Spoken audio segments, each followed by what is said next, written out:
If you think the Bridge to Terabithia, the movie, is traumatizing, wait until you hear the reason why the movie was written. So, the author of Bridge to Terabithia was a mother. She had a young child, a little boy, and he had a best friend, a young little girl who lived down the street. And one day, the best friend and her family goes off to vacation, and the little girl dies while on vacation.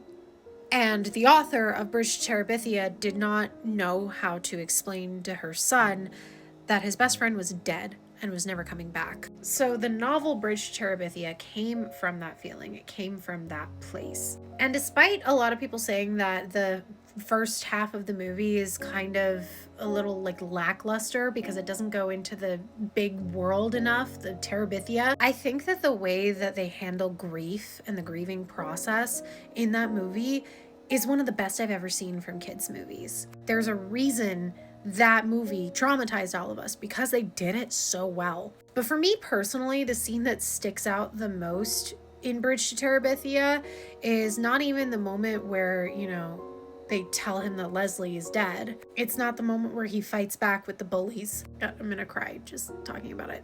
It's the moment where he's running through the woods away from the Dark Master that they've been like building up. The Dark Master who puts all of Terabithia at risk.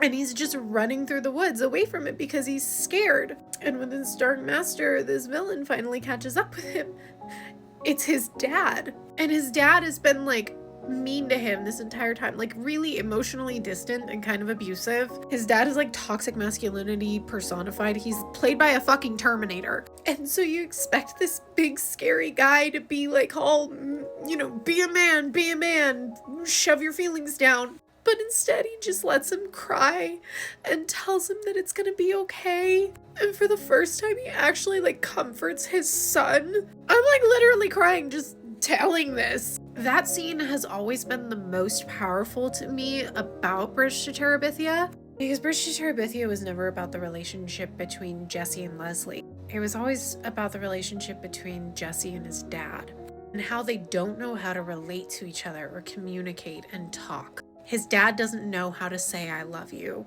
He's kind of a jerk to him this entire time until the moment where his son really needs him.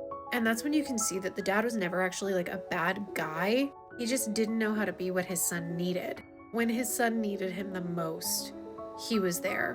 And that's the part of Bridge to Terabithia that I remember most.